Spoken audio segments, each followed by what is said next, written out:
Bismillahirrahmanirrahim. Assalamu alaikum. Welcome to online classes, class 10, subject mathematics, unit 5, sets and functions, exercise 5.3, lecture number 52.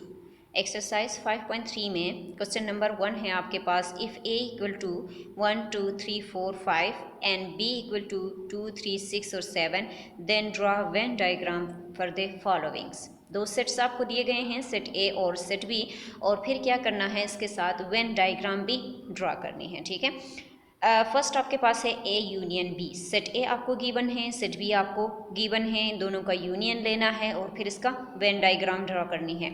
Set ए हमारे पास है, set B हमारे पास है, A union B क्या करना है, find out करना है। यूनियन का मतलब होता है ए और बी को क्या करे, कंबाइन करे। सेट ए और सेट बी दोनों को कंबाइन करके लिखे। तो हम यहाँ से सेट ए और सेट बी का यूनियन ले लेते हैं, तो हमारे पास 1 से लेकर 7 तक एलिमेंट आ जाते हैं। ठीक है, अब हम इसके डायग्राम बना लेते हैं कि किस तरीके से उसकी डायग्राम ड्रा होती है। यहाँ पे देखिए, मैंने यूनिवर्सल सेट यानी उसकी जो बैकग्राउंड है वो मैंने लिख दिया यहाँ पे। फिर आपके पास जो है सेट ए है और फिर आपके पास सेट बी है। सेट ए और सेट बी में जो कॉमन एलिमेंट हैं वो आप देखिए, आपके पास 2 और 3 है, जो सेट ए में भी मौजूद हैं और सेट बी में भी मौजूद हैं। तो मैंने यहाँ पे जहाँ पे सेट ए और सेट बी के कंबाइन पोर्शन है वहाँ पे मैंने क्या लिख दिया, 2 और 3 लिख दिया। 2 और 3 ए और बी से निकालने के बाद ए में कितने एलिमेंट बच जाते हैं, 1 4 और 5, और बी में कितने एलिमेंट बच जाते हैं, 6 और 7। तो आप इसकी ए यूनियन बी में आप ज़रा देखिए, आपके पास 1 से लेकर 7 तक तमाम के तमाम एलिमेंट्स आए हैं। तो हमारे पास जो आंसर आता है उसको हम शेड करते हैं। ठीक है, तो यहाँ पे देखिए तमाम को हम क्या करेंगे, शेड करेंगे। तो हमारे पास ये ए यूनियन बी का क्या है, वेन डायग्राम है।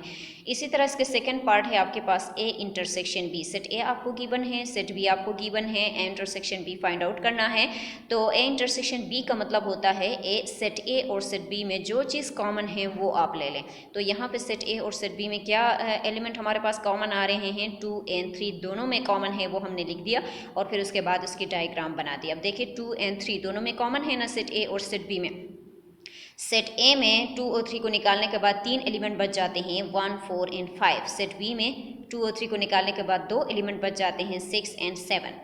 मैंने आपको कहा ना कि हम क्या शेड क्या करते हैं, जो हमारे पास आंसर आता है उस आंसर को शेड करते हैं। अब हमारे पास आंसर क्या आए हैं, 2 और 3 आए हैं, तो हम ये वाला पोर्शन जो 2 और 3 है जो उनके इंटरसेक्शन में आया है उसको शेड करेंगे, बाकी छोड़ देंगे। ठीक है, तो ये हमारे पास ए इंटरसेक्शन बी का क्या है, वेन डायग्राम है। इसके बाद आपके पास क्वेश्चन नंबर 2 है, if A equal to 1 2 3 4 5 6, B equal to 3 4 5 6 7 8 and C equal to 5 6 9 10 then verify with the help of Venn diagram. ये भी सेम क्वेश्चन है आपके पास क्वेश्चन नंबर 1 की तरह। सेट ए आपको गिवन है, सेट बी आपको गिवन है, सेट सी आपको गिवन है। उसको क्या करना है, जो कल मैंने आपको प्रॉपर्टीज़ बताई थी वो प्रॉपर्टीज़ यहाँ पे यूज़ होंगे और उसके बाद उसके वेन डायग्राम बनाए। तो देखिए A union B union C equal to A union B union C, ये क्वेश्चन मैं करवा चुकी हूँ। अब सिर्फ इसके साथ क्या करना है, वेन डायग्राम बनाना है और left hand side equal to right hand side show करनी है। सेट ए मैंने लिख दी, सही। सेट बी और set C we have to proof that, हमें क्या प्रूफ करना है कि A union B union C equal to A union B union C proof करना है। सबसे पहले हम लेफ्ट हैंड साइड को ले लेंगे, तो यहाँ से आप लेफ्ट हैंड साइड को ले लें तो आपके पास देखिए ए के एलिमेंट मैंने लिख दी यूनियन, फिर बड़े ब्रैकेट मैंने डाल दिया क्योंकि हम ब्रैकेट वाले एलिमेंट को पहले सॉल्व करते हैं, बी के एलिमेंट और फिर यूनियन सी के एलिमेंट। पहले ब्रैकेट के अंदर जो एलिमेंट है उसका यूनियन ले ले। ये जो फर्स्ट है ए सेट जो है ये एज इट इज़ रहेगा, इनके बीच में यूनियन। अब इन दोनों को कंबाइन करें, बी और सी को, तो इनको कंबाइन करें, आपके पास 3 से लेकर 10 तक एलिमेंट आते हैं। ठीक है, अब इनके बीच में भी यूनियन है। आप देखें 2 सेट हैं, उनको कंबाइन करें तो आपके पास देखें 1 2 3 4 5 6 7 8 9 10, 1 से लेकर 10 तक एलिमेंट आपके पास आ गए जब हमने लेफ्ट हैंड साइड को लिया। इसको इक्वेशन 1 का नाम दे दें। अब उसके साथ हमें डायग्राम बनाना है। डायग्राम बनाने के लिए आप ज़रा देख लें, आपके पास 3 सेट हैं, सेट ए है, ये सेट बी है और ये सेट सी है, सही है ना। सेट ए और सेट बी में आपके पास देखिए 2 3 और सेट ए में आपके पास क्या कॉमन है, 2 3 सेट ए में भी है और 5 6 जो है वो सेट ए में भी है, 5 6 जो है वो सेट बी में भी है, 5 6 जो है वो सेट सी में भी है। तो मैंने यहाँ पे देखिए जो डायग्राम मैंने बनाई है, जहाँ पे इन तीनों का पोर्शन आता है वहाँ पे मैंने 5 6 लिख दी है, क्योंकि 5 6 क्या है, तीनों में कॉमन है। सही है। तीनों में क्या कॉमन है, 5 6 कॉमन है, वो मैंने यहाँ पे लिख दी है। और उसके बाद ए में जो बच जाते हैं वो मैंने यहाँ पे लिख दिया। अब देखिए ए में आपके पास 3 और 4 सेट ए में भी है और 3 और 4 सेट बी में भी है, तो मैंने वो 3 और 4 कहाँ पे लिख दिया, जहाँ पे सेट ए और सेट बी का कॉमन पोर्शन आता है वहाँ पे मैंने लिख दिया। अगर आप वहाँ पे ना भी लिखे तो कोई बात नहीं, आप सेट ए में लिख दें।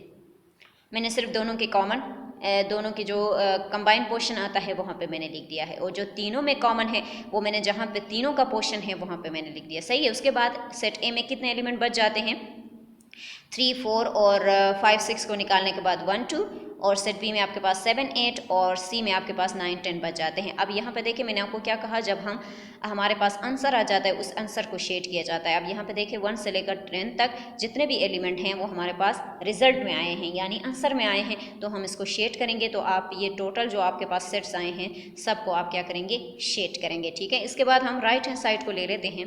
ठीक है, लेफ्ट हैंड साइड तो हमारे पास आ गए, राइट हैंड साइड को ले लें। पहले आप ए यूनियन बी, इसको मैंने बड़े ब्रैकेट के अंदर ले लिया, फिर यूनियन सी है, सी को मैंने अलग से ले लिया। पहले इन दोनों का यूनियन करें, तो यूनियन करने के बाद ये एलिमेंट आ गए, फिर इसका यूनियन सी के साथ आप लेंगे। सही है। इन दोनों का यूनियन ले लें तो आपके पास देखिए ये भी सेट जो इक्वेशन 1 है हमारे पास उसकी तरह आ गए, 1 से लेकर 10 तक। अब हम इसके लिए भी डायग्राम बना लेते हैं। सेम इसी तरह देखिए सेट ए और सेट बी और सेट सी में आपके पास 5 6 एलिमेंट कॉमन आ रहे हैं, तो हम इनको यहाँ पे इनके तीनों के कॉमन पोर्शन में लिख दिया। 3 और 4 जो है वो दोनों में कॉमन आ रहे थे, वो मैंने यहाँ पे लिख दिया। बाकी जो एलिमेंट बच जाते हैं वो ए बी और सी में लिख दिया। सही है।